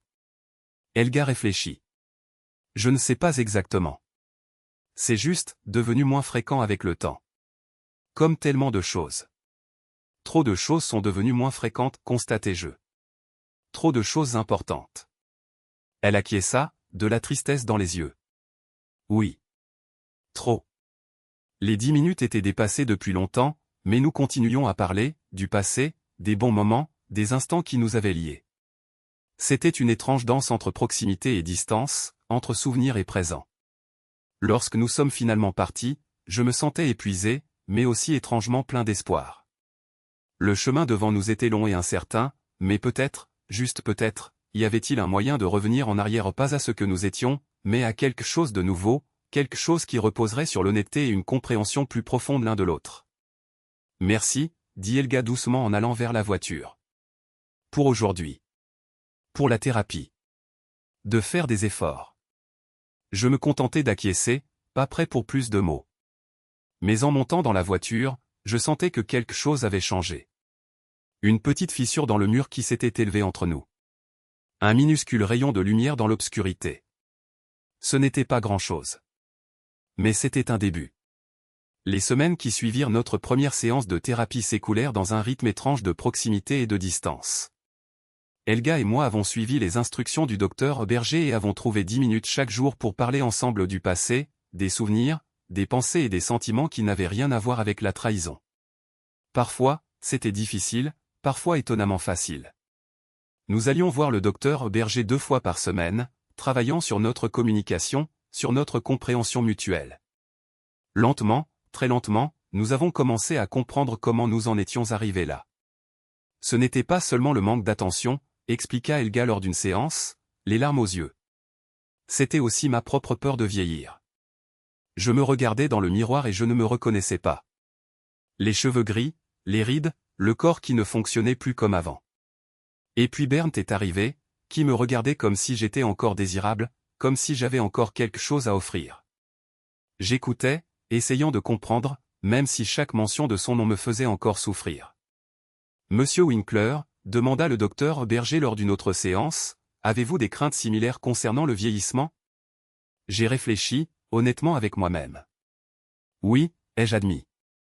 Mais je les ai gérées différemment. Je me suis replié sur moi-même, je me suis enterré dans mon travail. Comme si je pouvais arrêter le vieillissement en étant juste suffisamment occupé. Le docteur Berger acquiesça, compréhensif. Ce sont des réactions très typiques. La crise de la quarantaine, dont on entend si souvent parler, est réelle mais elle ne se limite pas au milieu de la vie. Beaucoup de gens vivent des crises similaires lorsqu'ils entrent dans une nouvelle phase de leur vie, surtout si cette phase est associée à des pertes de jeunesse, de force physique, de pertinence sociale. Mais cela ne justifie pas ce que j'ai fait, insista Helga. Non, ça ne le justifie pas, approuva le docteur Berger. Mais cela aide à comprendre comment cela a pu arriver. Et cette compréhension est la première étape vers la guérison. À la maison, nous restions dans des chambres séparées, un arrangement tacite qu'aucun de nous n'osait changer. Elga n'est pas revenue dans la chambre à coucher, et je ne le lui ai pas demandé. La blessure était encore trop fraîche, le souvenir de la trahison trop vif. Mais il y avait de petits changements. Nous avons recommencé à cuisiner ensemble quelque chose que nous faisions souvent auparavant et qui s'était perdu dans la routine du quotidien. Nous regardions des films ensemble, discutions de livres que nous lisions. Nous avons trouvé des moyens de passer du temps ensemble qui n'avaient rien à voir avec les aspects pratiques de la vie commune. Un soir, environ un mois après l'incident chez le coiffeur, Elga est venue dans le salon avec une bouteille de vin, où je regardais les informations. Je me disais qu'on pourrait en boire un verre ensemble, dit-elle hésitante. Si tu veux. J'acquiesçai et éteignis la télévision. Elle sortit des verres du placard, ouvrit la bouteille d'un vin rouge de la région que nous aimions tous les deux. Merci, dis-je en lui tendant un verre. Elle s'assit à côté de moi sur le canapé, pas trop près, mais plus près que ces dernières semaines. J'étais chez Madame Schmidt aujourd'hui, dit-elle après un moment de silence. Madame Schmidt, la coiffeuse chez qui Elga allait maintenant, une dame âgée avec un petit salon à l'autre bout de la ville. Comment c'était, demandai-je, essayant d'avoir un ton neutre. Différent. Elle prit une gorgée de son vin. Elle est bien, mais différente. Pas aussi. Elle s'arrêta, visiblement incertaine de la façon de continuer sans toucher au passé. Pas aussi branchée, ai-je suggéré, surpris par mon propre ton léger. Elle sourit faiblement. Oui, exactement. Plutôt conservatrice. Mais elle a un bon œil pour ce qui te va. Nous nous sommes tus à nouveau, buvant notre vin. C'était un silence agréable, non pas lourd de reproches inexprimés comme si souvent ces dernières semaines. Herbert ? Sa voix était douce, presque timide. Oui. J'ai réfléchi. À ce que tu as dit l'autre jour. À la danse. Je me souvenais. Notre conversation au café du lac, après la première séance de thérapie. Il y a ce cours de danse pour seniors au centre communautaire, continua-t-elle. Tous les jeudis soirs. Je pensais, peut-être qu'on pourrait y aller ? Si tu veux. Je la regardais, surpris. Un cours de danse. Un retour à ce qui nous avait autrefois unis. Un nouveau départ ? Je ne sais pas si je sais encore danser, dis-je avec hésitation. Ça fait longtemps. Moi non plus, avoua-t-elle. Mais on pourrait essayer. Ensemble. Je réfléchis, pesai le pour et le contre. C'était un grand pas, un pas vers la normalité, vers la réconciliation. Étais-je prêt à ça ? D'accord, dis-je finalement. Essayons. Son sourire était comme un rayon de soleil après une longue obscurité au prudent, hésitant, mais sincère. Vraiment ? J'acquiesçai. Oui. Vraiment. Le jeudi arriva, et avec lui le cours de danse. Le centre communautaire était un bâtiment moderne à la périphérie de la ville, avec de grandes fenêtres et des pièces lumineuses. La salle de danse, au premier étage, était équipée de miroirs sur un mur et avait un parquet brillant. Il y avait une vingtaine d'autres couples, tous de notre âge ou plus âgés. Nous en connaissions certains de vue, du voisinage ou des événements municipaux. Ils nous saluèrent amicalement, sans remarquer la tension qui subsistait entre nous. La professeure de danse, une femme énergique d'une quarantaine d'années nommée Madame Muller, nous accueillit chaleureusement. Bienvenue, monsieur et madame Winkler. Ravi de vous voir nous rejoindre. Nous commençons aujourd'hui avec une valse simple, parfaite pour les débutants. Elle mit la musique et montra les pas de base. Elga et moi nous sommes retrouvés face à face, incertains de la façon de commencer. Puis-je vous inviter, demandai-je finalement, en lui tendant la main. Elle la prit, se rapprocha. Je posai mon autre main prudemment sur sa taille, sentant sa chaleur à travers le tissu de sa robe. C'était la première fois depuis l'incident que nous étions si proches. La musique commença et nous commençâmes à danser. Incertains au début, avec des mouvements raides et trop de distance entre nous. Mais ensuite, lentement, nos corps se souvinrent. Les pas revinrent, le rythme, le sentiment l'un pour l'autre. 1, 2, 3, 1, 2, 3, comptait Madame Muller à haute voix.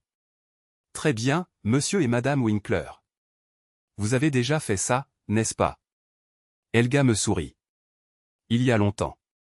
Comme faire du vélo, dis-je doucement. On n'oublie jamais vraiment. Nous avons continué à danser, gagnant en assurance à chaque pas. La musique changea, un foxtrot suivit la valse, puis un tango lent. Nous suivions, nous nous adaptions, nous retrouvions notre rythme commun. C'était étrangement réconfortant de redécouvrir cette partie de notre passé. Dans les mouvements, dans la musique, dans la façon dont nous nous guidions et nous nous laissions guider, il y avait un souvenir de ce que nous avions été autrefois jeunes, amoureux, pleins d'espoir pour l'avenir. À la fin du cours, nous étions tous les deux essoufflés, mais étrangement revigorés. Nous avons dit au revoir aux autres couples, promettant de revenir la semaine prochaine. Sur le chemin du retour, un silence agréable régnait dans la voiture. Helga fredonnait doucement la mélodie de la dernière danse, ses doigts tapant le rythme sur son genou. C'était amusant, dit-elle finalement lorsque nous nous sommes garés devant notre maison. J'acquiesçai. Oui, ça l'était. Nous entrâmes dans la maison, tous les deux encore imprégnés de l'énergie de la soirée. Dans la cuisine, Helga alla chercher de l'eau pour nous deux, me tendit un verre. Merci, dis-je en buvant avec avidité. J'avais oublié à quel point danser pouvait être fatigant. Elle rit doucement. Oui, on n'a plus 20 ans.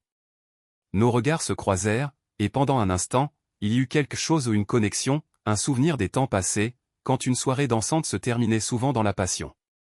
Helga rompit le contact visuel en premier, posa son verre dans l'évier. Je devrais aller me coucher. Il est tard. J'acquiesçai, soudainement incertain. Oui, bien sûr. Elle hésita, comme si elle voulait dire quelque chose d'autre, puis se ravisa. Bonne nuit, Herbert. Bonne nuit, Helga. Elle monta les escaliers et je restai seul dans la cuisine, avec l'écho de la musique dans mes oreilles et la sensation de sa main dans la mienne. Les soirées dansantes devinrent un élément fixe de notre semaine. Chaque jeudi, nous allions au centre communautaire, apprenions de nouveaux pas, nous souvenions d'anciens, nous nous déplacions ensemble au rythme de la musique. C'était un rituel qui nous aidait à nous retrouver non pas par les mots, mais par le mouvement, par une proximité physique qui ne représentait pas une menace. Les séances de thérapie se poursuivaient également. Le docteur Berger nous a guidés avec délicatesse à travers le processus de la compréhension et du pardon. Nous avons parlé de nos peurs, de nos déceptions, de nos espoirs. Nous avons appris à être honnêtes l'un envers l'autre, même quand cela faisait mal. Monsieur Winkler, demanda le docteur Berger lors d'une séance environ 2 mois après le début de la thérapie, comment vous sentez-vous maintenant lorsque vous pensez à la liaison de votre femme? J'ai réfléchi, essayant de mettre de l'ordre dans mes sentiments. Ça fait toujours mal, ai-je admis. Mais c'est différent. Plus aussi, dévorant. Je peux y penser sans que ça me submerge complètement. C'est un grand progrès, acquiesça le docteur Berger avec reconnaissance. Et vous, Madame Winkler? Comment allez-vous? Helga joignit les mains sur ses genoux. Je me sens pleine d'espoir. Et reconnaissante. Reconnaissante pour la chance que Herbert me donne. Reconnaissante que nous travaillions sur notre mariage. Il y a toujours des moments de honte, de regret. Mais aussi des moments d'espoir.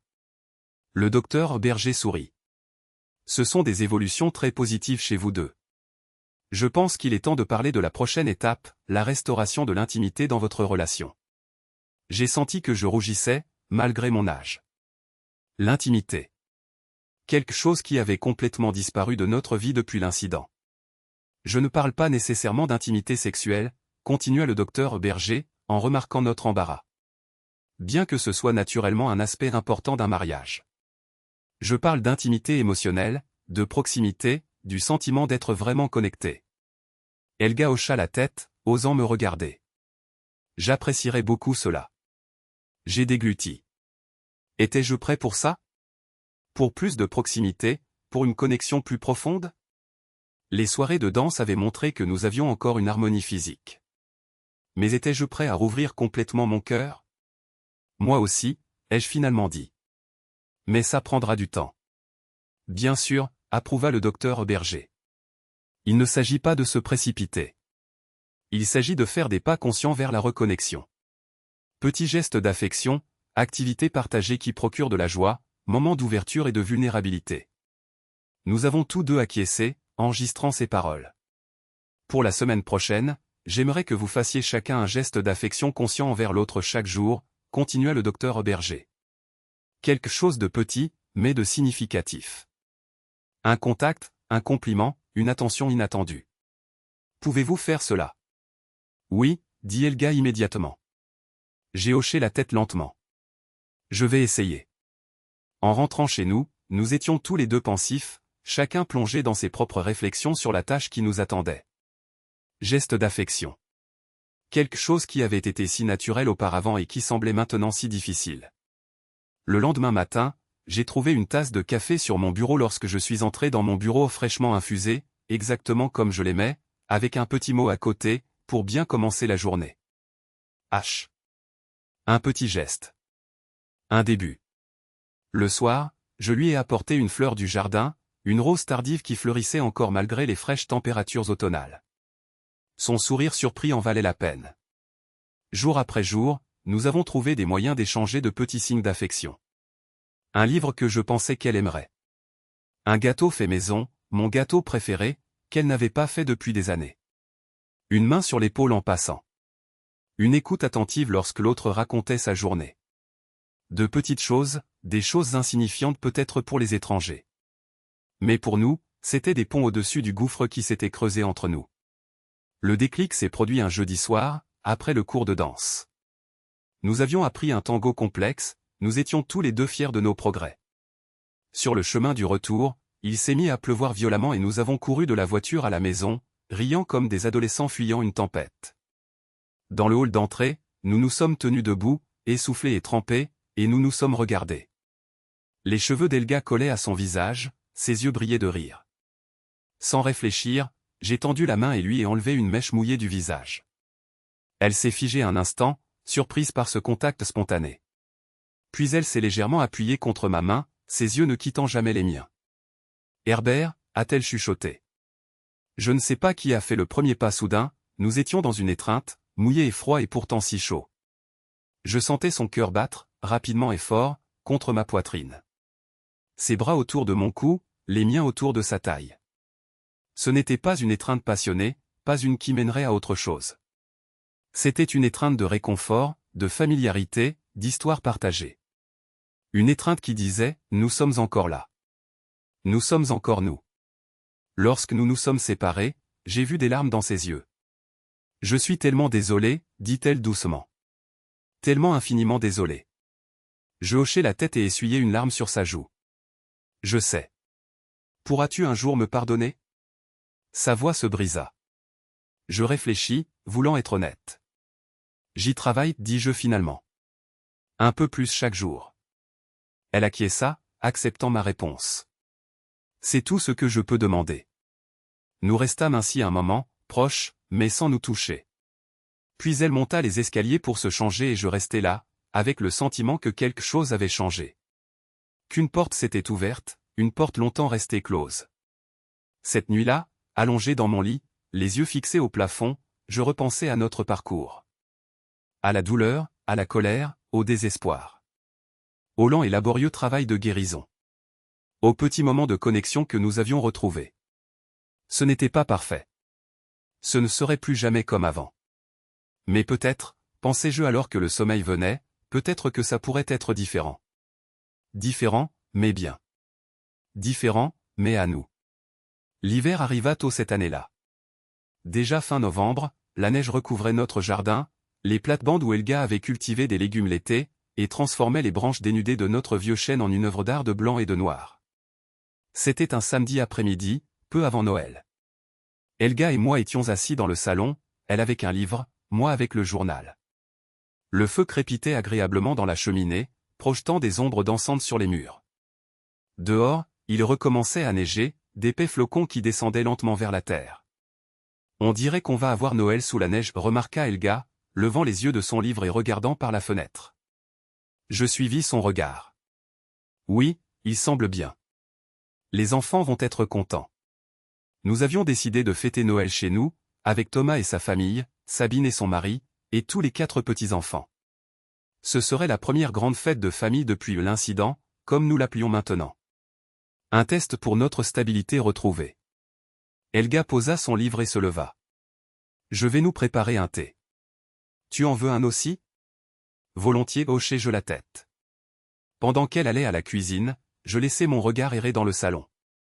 Beaucoup de choses avaient changé ces derniers mois. Pas les meubles ou la décoration, ils étaient restés en grande partie les mêmes. Mais l'atmosphère, l'ambiance entre nous.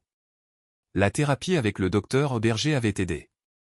Nous avions appris à nous reparler, à vraiment nous parler. De nos sentiments, de nos angoisses, de nos espoirs. Nous avions appris à nous écouter, à ne pas seulement entendre les mots, mais à comprendre le sens qui se cachait derrière. Les soirées dansantes étaient devenues un moment fort de notre semaine. Nous avions lié des amitiés avec d'autres couples du cours, allions parfois boire un verre après la danse, rions et parlions tard dans la nuit. C'était une nouvelle facette de notre vie, une facette que nous découvrions ensemble. Et puis, il y avait cette proximité croissante entre nous. Les petits contacts en passant. Les étreintes qui devenaient plus longues, plus intenses. Les regards qui en disaient plus que les mots. Il y a 2 semaines, Helga était revenue dans la chambre. C'était une décision commune, prise après de longues discussions et de nombreuses réflexions. Nous ne couchions pas encore ensemble ce pont-là, nous ne l'avions pas encore franchi. Mais nous dormions l'un à côté de l'autre, sentions la chaleur de l'autre, entendions sa respiration calme dans la nuit. Helga revint avec 2 tasses fumantes et m'en tendit une. « Tiens, avec du miel, comme tu aimes. »« Merci. » Je pris la tasse, appréciant la chaleur dans mes mains. Elle se rassit, cette fois plus près de moi, sur le même canapé. « À quoi penses-tu » Je souris légèrement. « À nous. Au dernier mois.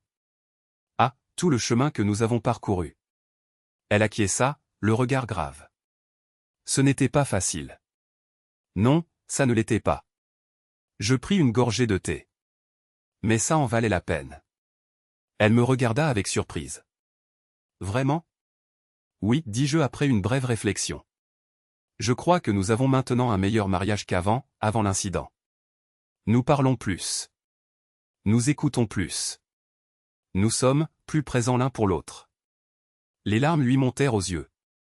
Je n'aurais jamais pensé que tu dirais ça un jour. Après tout ce que j'ai fait. Je posai ma tasse et pris sa main. Ce que tu as fait était mal. Nous le savons tous les deux. Mais peut-être que c'était le signal d'alarme dont nous avions besoin. Peut-être que nous avons d'abord failli tout perdre pour réaliser ce que nous avions. Elle serra ma main, de la gratitude dans son regard. Je t'aime, Herbert. Je n'ai jamais cessé de t'aimer. Je sais, dis-je doucement. Je t'aime aussi. C'était la première fois depuis l'incident que nous prononcions ces mots. Ils restèrent suspendus dans l'air entre nous, lourds de sens et pourtant légers, comme les flocons de neige dehors devant la fenêtre. Helga s'appuya contre moi, posa sa tête sur mon épaule. Je passai un bras autour d'elle, la rapprochai. Nous restâmes ainsi longtemps, en silence, à observer la neige qui tombait, savourant la chaleur du feu et la proximité de l'autre. Le soir, au moment de nous coucher, une nouvelle tension flottait entre nous. Une attente, un questionnement sans mots. Nous étions allongés côte à côte, les lampes de chevet déjà éteintes, seule la lumière de la lune filtrant à travers les rideaux éclairait la pièce. « Herbert » Sa voix était douce dans l'obscurité. « Oui. »« Est-ce que je peux me rapprocher ?» J'avalai ma salive, sentis mon cœur battre plus vite. « Oui. » Elle se glissa plus près, posa sa tête sur mon épaule, un bras sur ma poitrine. Je sentais son souffle sur mon cou, chaud et doux. « Ça va » demanda-t-elle prudemment. J'acquiesçai, passai mon bras autour d'elle. « Oui, c'est bien. » Nous restâmes là, dans une étreinte qui était à la fois familière et nouvelle. Je sentais sa chaleur, percevais le léger parfum de son shampoing ou plus de jasmin, mais quelque chose de floral, de frais, qui n'appartenait qu'à elle. « Ça m'avait manqué » murmura-t-elle. « Te tenir comme ça. Être tenu par toi. »« À moi aussi » avouai-je. Elle leva la tête, me regarda dans le faible clair de lune. Ses yeux brillaient, son visage était si proche que je sentais son souffle sur mes lèvres. « Herbert » commença-t-elle hésitante, « je sais qu'il nous faut du temps. Que nous ne devons rien précipiter. Mais, tu me manques. » Je levai une main, caressai sa joue, sentis la douceur de sa peau sous mes doigts. « Tu me manques aussi. » Elle se pencha, ses lèvres effleurèrent les miennes, tendrement, timidement. C'était notre premier baiser depuis l'incident, et il avait le goût d'un premier baiser au prudent, explorateur, plein de merveilles. Je répondis à son baiser, l'a serré contre moi, sentit son corps se mouler au mien. C'était familier et pourtant nouveau, comme tout entre nous maintenant. Une redécouverte et une renaissance à la fois. Le baiser s'intensifia, devint plus passionné. Ses mains parcoururent mon corps, les miennes le sien. Nous nous souvenions l'un de l'autre, nous apprenions à nous connaître de nouveau. « Tu es sûr » chuchotai-je, alors que nous nous séparions un instant. Elle acquiesça, les yeux sombres de désir. « Oui. Très sûr. » Ce qui suivit ne fut pas la passion tumultueuse de nos jeunes années. C'était quelque chose de plus profond, de plus réfléchi. Une connexion qui dépassait le physique. Une confirmation de ce que nous avions traversé, de ce que nous ressentions l'un pour l'autre. Plus tard, alors que nous étions allongés côte à côte, essoufflés et satisfaits, Helga se tourna vers moi, repoussa une mèche de mes cheveux. « Merci, dit-elle doucement. » Je la regardai, interrogatif. De quoi? De ne pas avoir abandonné. D'être resté. De m'avoir donné une seconde chance. Je pris sa main, embrassai le bout de ses doigts. Merci d'avoir lutté. Pour nous. Pour notre mariage. Elle se blottit contre moi, et bientôt j'entendis sa respiration régulière, alors qu'elle s'endormait. Je restai éveillé un moment, la tenant dans mes bras, repensant au chemin parcouru. De la découverte choquante chez le coiffeur à la confrontation douloureuse, en passant par les séances de thérapie, le lent rapprochement, jusqu'à ce moment de retrouvailles. Le chemin n'avait pas été facile. Il y avait eu des moments où j'avais pensé que nous n'y arriverions pas. Des moments de colère, de doute, de désespoir. Mais nous avions tenu bon. Nous avions travaillé sur nous-mêmes, avions parlé, avions écouté. Nous nous étions donné le temps de guérir. Et maintenant, nous étions là. Pas à la fin du voyage où il n'y en aurait jamais. Mais à un nouveau commencement. Une nouvelle version de notre mariage, de notre amour, de notre vie ensemble. Alors que je finissais par m'endormir, Helga en sécurité dans mes bras, je savais que nous allions y arriver. Que nous étions assez forts, quoi que la vie nous réserve. Que nous étions, malgré tous nos défauts et nos faiblesses, faits l'un pour l'autre.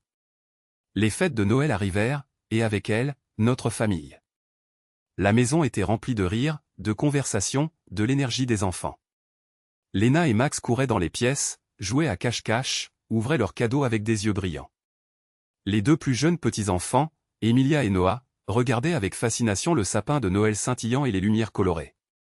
Thomas et Sabine nous observaient, Helga et moi, avec un soulagement croissant. La tension qu'ils avaient ressentie lors de l'anniversaire de Léna avait cédé la place à une légèreté naturelle. Quoi qu'ils aient soupçonné et j'étais sûr qu'ils avaient deviné quelque chose où ils voyaient maintenant que nous avions surmonté cela.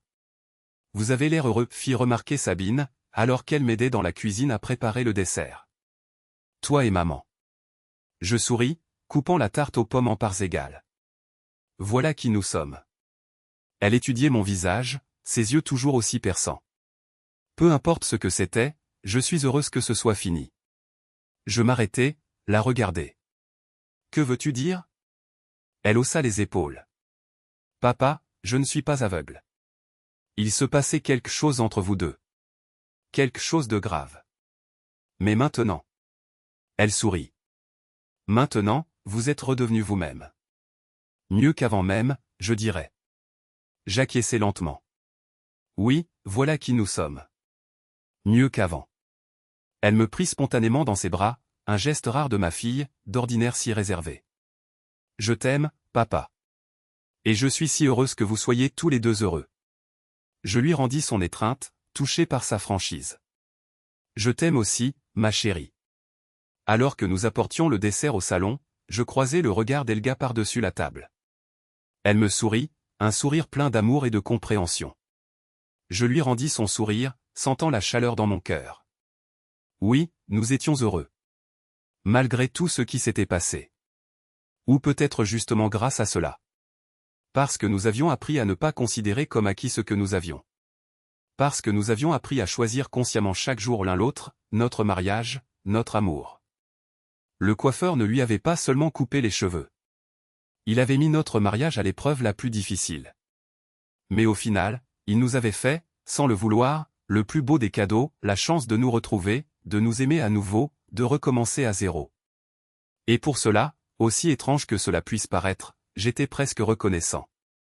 Une fois les fêtes passées et la nouvelle année commencée, Helga et moi étions de nouveau assis un soir devant la cheminée. Dehors, il faisait un froid glacial, la neige était abondante, mais à l'intérieur, il faisait chaud et confortable. Tu sais, dis-je pensivement, j'ai beaucoup réfléchi à propos du temps ces derniers temps. Le temps? Elle leva les yeux de sa broderie, une nouvelle passion qu'elle avait découverte. Oui. Comme il passe vite. Comme il est précieux. Je pris une gorgée de mon vin. Il nous reste du temps, Helga. Pas autant qu'avant, mais assez. Assez pour en profiter. Elle posa son ouvrage, se rapprocha de moi. Qu'est-ce que tu as en tête? Je souris. Je pensais à des voyages. À des endroits que nous avons toujours voulu voir, mais pour lesquels nous n'avons jamais trouvé le temps. Venise au printemps peut-être. Ou les Highlands écossaises en été. Ses yeux s'illuminèrent. Cela semble merveilleux. Mais qu'en est-il de ton travail? Je haussai les épaules. Je pense qu'il est temps de prendre du recul. Pas d'arrêter complètement, mais de travailler moins. Thomas est prêt à assumer davantage de responsabilités dans l'entreprise. Et honnêtement, je veux passer le temps qu'il nous reste avec toi. Pas avec des clients et des rapports. Elle prit ma main, la serra fort. Je ne voudrais rien de plus que de voir le monde avec toi, Herbert. Je me penchai, l'embrassai tendrement. Alors faisons-le. Profitons du temps que nous avons. Ensemble. Elle se blottit contre moi, et nous restâmes là, à observer les flammes dansantes dans la cheminée et à faire des projets pour notre avenir. Un avenir qui, il y a quelques mois encore, semblait incertain, mais qui était désormais plein de possibilités, plein d'espoir, plein d'amour. Ce n'était pas la fin de notre histoire. C'était un nouveau chapitre, un nouveau commencement. Et j'étais prêt à en écrire chaque page avec Helga. Fin.